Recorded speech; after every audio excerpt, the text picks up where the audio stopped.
Topic 6.6 Lawrence Kolberg and Moral Development.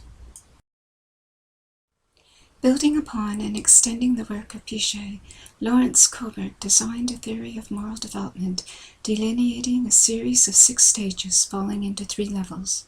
Kolberg postulated that paralleling each stage of cognitive growth, there is a restructuring of the concept of self in relation to others. By presenting moral dilemmas through the use of narrative, Kolberg sought to elucidate the moral reasoning which is used to analyze the situation in each of the stages. He argued that each stage builds on the preceding one and leads to greater complexities. The first level of moral development is called the pre-moral. In the first stage of this level, reasoning reflects pressure from external authorities who are conceived as powerful. Rules are obeyed in order to avoid punishment, and the principal consequences of an action determines its rightness. In the second stage, moral reasoning is associated with a sense of fairness in concrete exchanges. Reciprocity is important, but reflects self-interest. You scratch my back, and I'll scratch yours.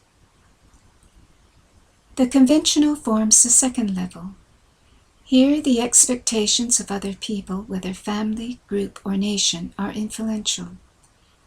Conformity and loyalty to the social order is a primary value. At stage 3, mutual interrelationships are central, and approval is an important factor. Stereotypic images are a pervasive force, although a person begins to take into account the intention underlying behavior. The principal concern at stage 4 is with social order. The justification for upholding law and order rests in the need to avoid censure of authorities and feelings of guilt. Behavior is conceived in terms of duty.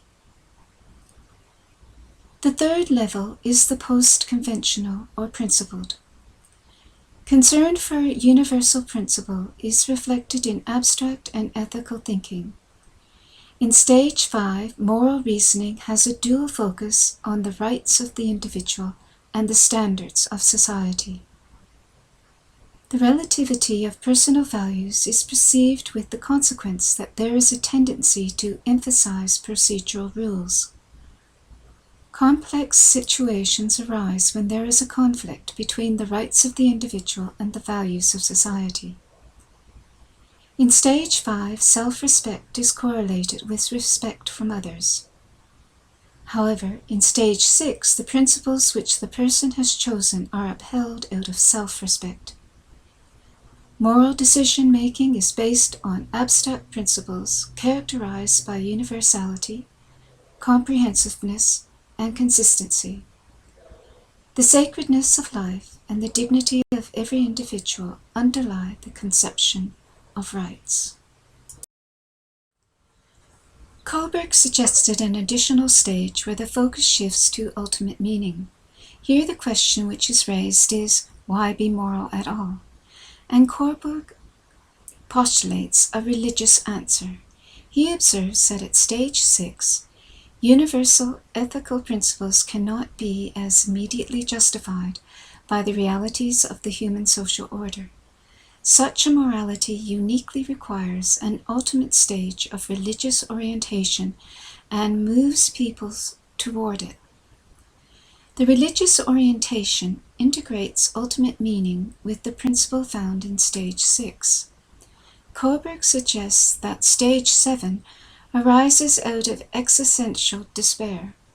This is resolved with a reorientation of perspective to a cosmic view.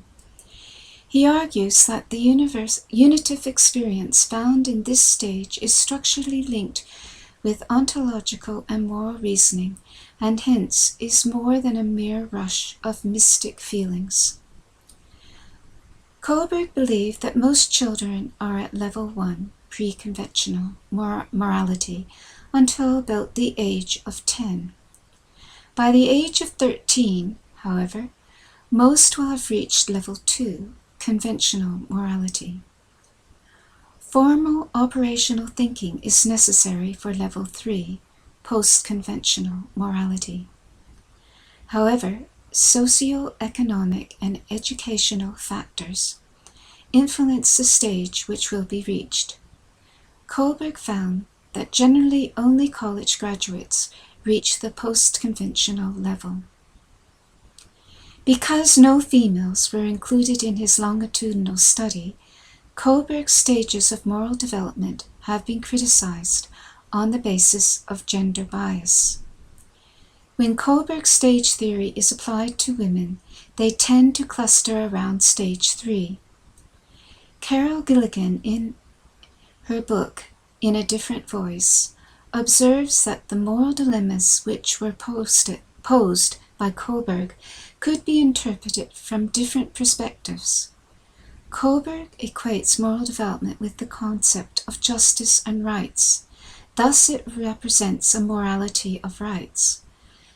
Carol Gilligan argues that for women, moral decision-making is based on the criteria of relationships and connections. Hence, it is a morality of responsibility.